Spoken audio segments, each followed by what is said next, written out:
There are a bunch of changes for retirement plan contribution limits in 2026 that you need to know about. This is Trevor with Reverb Financial.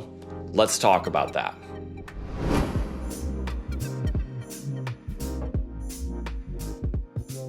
When people hear contribution limits are changing, most respond with the universal, "Cool, but why should I care?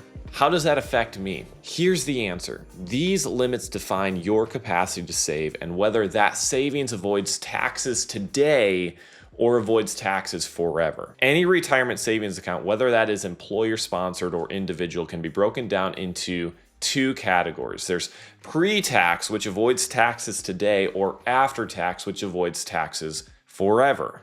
Here's how it works. Let's say you make $100,000 and you put $5,000 into a pre-tax vehicle like an IRA or a 401k. That means you are paying taxes on $95,000 instead of $100,000, and you're avoiding taxes today. But that does not mean you will never pay taxes on that money. You will when you pull it out later. You'll also pay taxes on the growth. So pre-tax avoids taxes today, but not forever. With an after-tax vehicle like a Roth IRA or Roth 401k, if you make $100,000 and you put $5,000 in that type of account, you are still paying taxes on the full $100,000.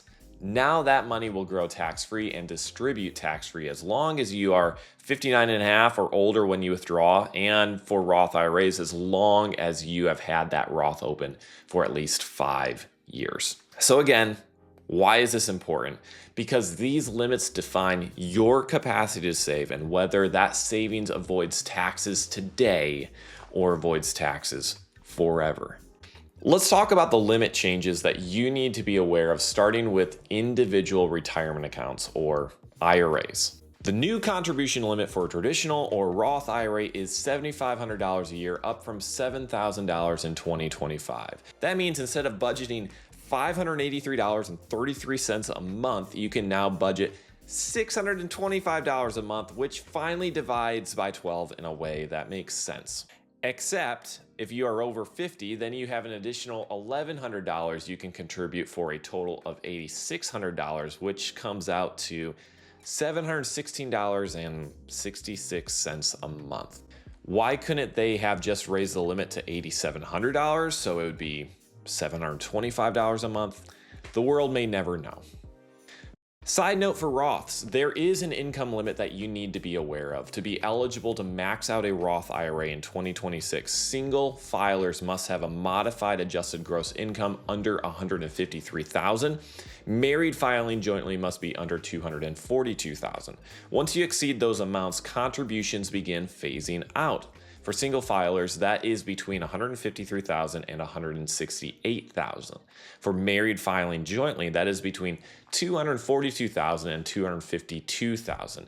And if you make more than that, you cannot contribute to a Roth IRA. So if your income is falling into that phase out range, make sure you are doing research on your phase out limit so that you do not over contribute to a Roth IRA. Now, let's discuss employer-sponsored retirement plans. For 401ks, 403bs, 457s, TSPs, the contribution limit has increased by $1,000 from $23,500 to $24,500.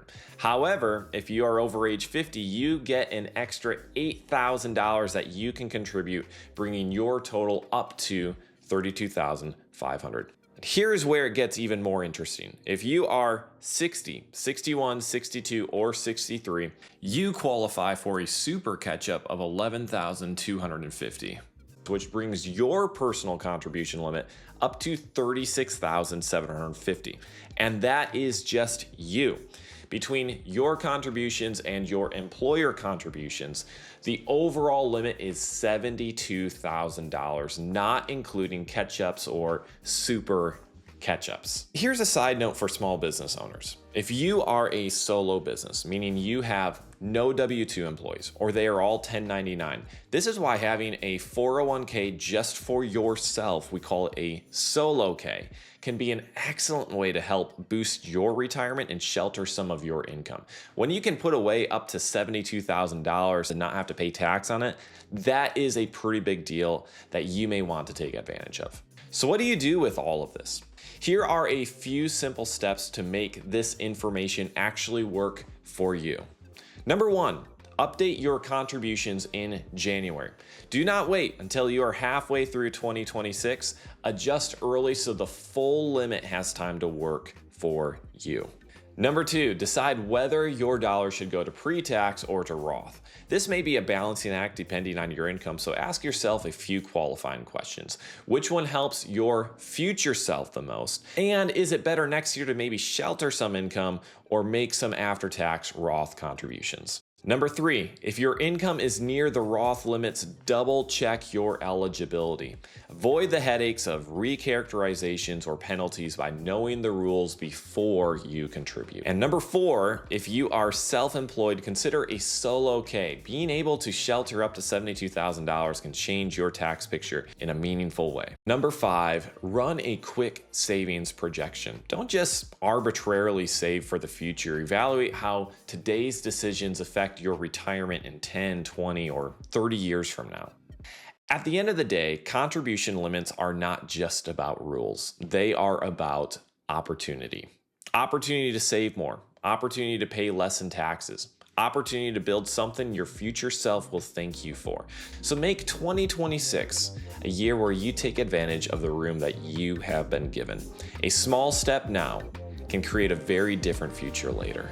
Are you looking for some help with your financial situation? Head over to reverbfinancial.com. Let's connect. We'll see you in the next one.